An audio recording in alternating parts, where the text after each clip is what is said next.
Oh, yeah, we live, baby. Here we are.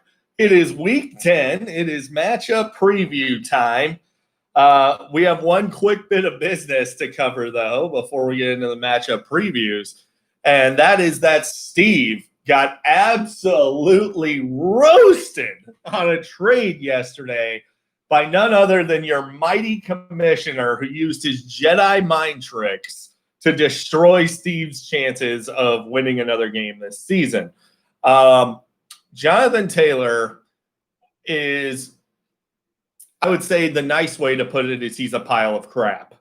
He sucks. He's not good at football, and I was wrong about Jonathan Taylor. By pivot off of him into the tight end 2 on the season, only Kelce has more points, and Nuke Hopkins, who's one of the greatest wide receivers of all time. So thank you, Steve. I appreciate everything you do for me. You are, of course, the king minion. And now we're going to get into the matchup previews. We got Dude Where's Lamar versus Cobra Kyler. And honestly, I struggled with the decision of should I start Lamar or should I start Herbert. But watching Joe Flacco shred the New England defense, I got to start Lamar. Looks like Joe's probably not going to have Kenny Golladay, but he still has him in there because of projections, which is a very Jared-like thing to do. Just because of that, I should say that you're going to lose. But let's look into this here for a second. Michael Thomas against the practice squad corners of the Niners. He's going to be fantastic. I expect Nuke to get back on track this week after the head coach said it's unacceptable that he only got 3 targets. Of course, Dalvin Cook and Alvin Kamara are Dalvin Cook and Alvin Kamara, so they're both going to tear it up.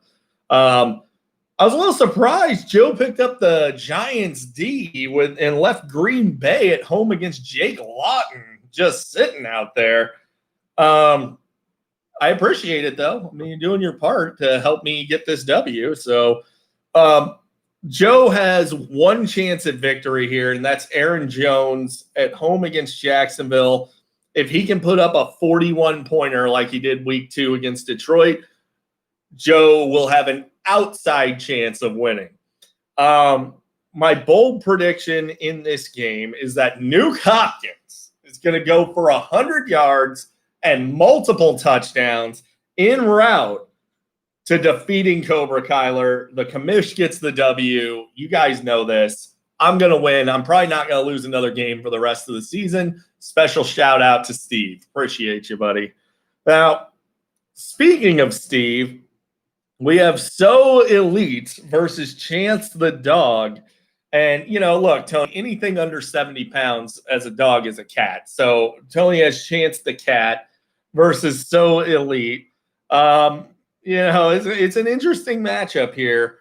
Russell Wilson and Josh Allen could both have big games.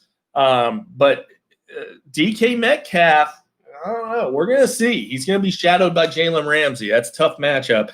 Tyler Boyd at Pitt, probably a pretty good play. Antonio Brown at Carolina. Of course, Antonio Brown and Jonathan Taylor, who I am so happy to be rid of. I can't even tell you guys. I can't imagine starting those losers. But Steve's got him, and he's confidently starting him. Darren Waller, who is currently, I think, the 4th or 5th best tight end in fantasy. If only Steve had TJ Hawkinson, who is the number 2 tight end in fantasy, probably could have been helpful for him, but he got rid of him. So on Tony Jr.'s side of things, I think Cooper Kupp and Devontae Adams both smash plays this week. Love Antonio Gibson this week. Love James Conner. Really not a whole lot of negative to say about Tony's team here. I do think it's a little cute playing the Miami D against Justin Herbert. I don't love that. Other than that, his team looks good. Bold prediction time in this game. Cooper Kupp finishes this week as the wide receiver 1 in fantasy. I'm calling 3 touchdowns for Cooper Kupp. He's due for major touchdown positive regression. Chance the Dog gets the win. Chance the Cat gets the win against Steve. Now we got Jason Exotic versus Black Tuna. We got Jason versus John. And John's team is, of course, helped dramatically this week by Zeke Elliott being on bye. So not being able to play Zeke is a major advantage for John because Zeke is a useless pile of dog crap. I expect Duke Johnson to fill in admirably for David Johnson. Miles Sanders is back, and he's going to do very well, of course, because he's awesome.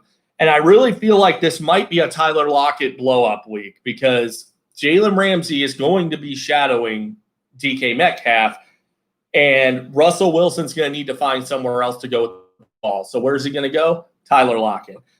Drew Brees ought to absolutely obliterate the Niners because they have nothing left. The Eagles D, I don't know. I mean, I know they beat up on the Cowboys. I just have a feeling the Giants are going to score some points in that game. On Jason's side of things, Derrick Henry with a nightmare matchup, but Chubb is back. James Robinson, they both have great matchups. I actually really like the Tennessee defense play because Rivers is going to give you a pick, at least one. So I like that. Keenan Allen at Miami is a lot tougher of a matchup than you think, but I still think Keenan Allen's going to eat. I'm going to go bold prediction in this game.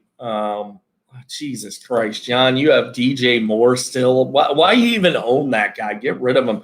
Second of all, get Devontae Parker into your lineup, you dummy. Devontae Parker, Preston Williams just went on IR. Devontae Parker's the only healthy wideout they have, and they're playing a crappy Chargers defense.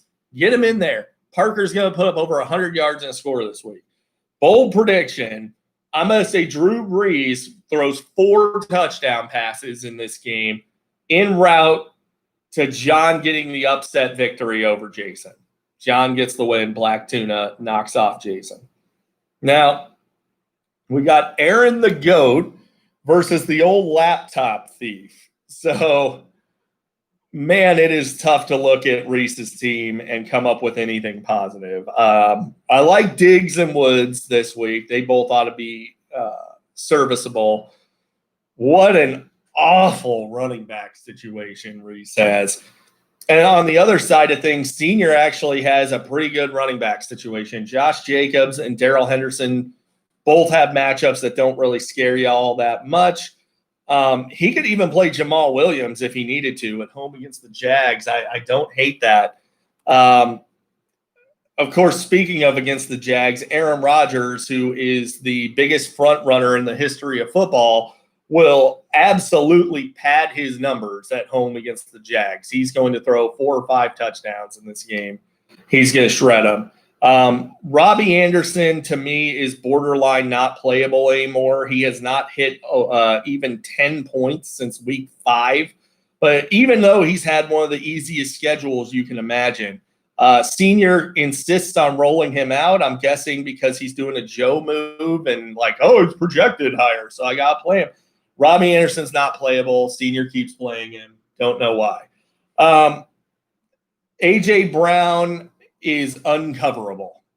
He went up against the Bears last week. Tough matchup. Still put up 100 yards and a score. A.J. Brown's one of the top fantasy wideouts in the league.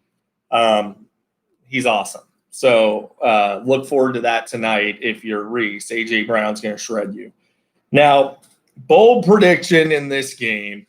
I love me some Jason Sanders, and I'd love to do a bold prediction on Jason Sanders, but I have a hard time looking at this and not doing a bold prediction about the Baltimore D at New England. I'm going to say Baltimore gets 3+ turnovers and 2 touchdowns in that game. En route to Aaron the GOAT getting the W, Tony Sr. knocks off Reese. Sorry, Reese, your team's just in shambles. You got nothing left.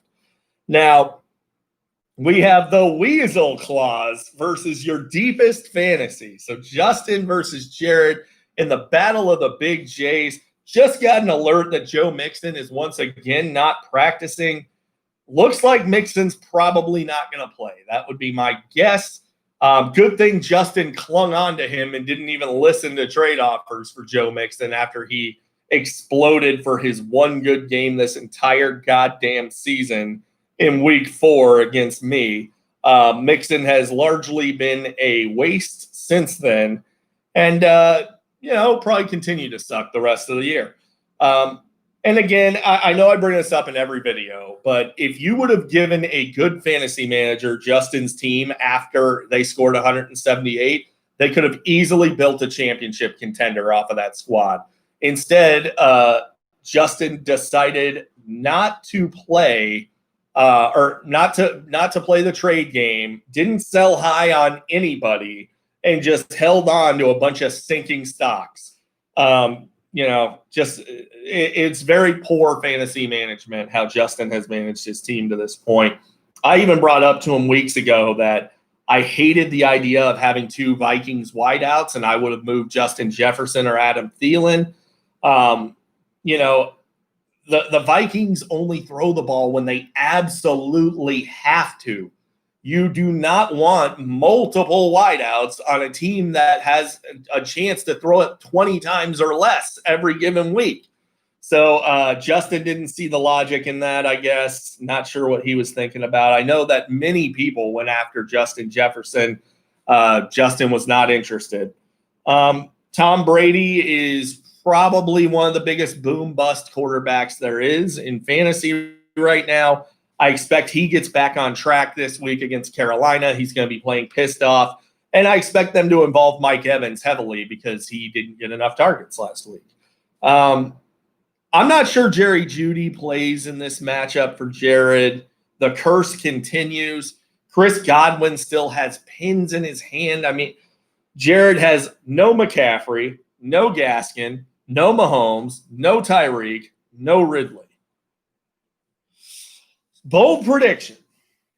Jared scores less than 70 points in this matchup, and Justin gets the win.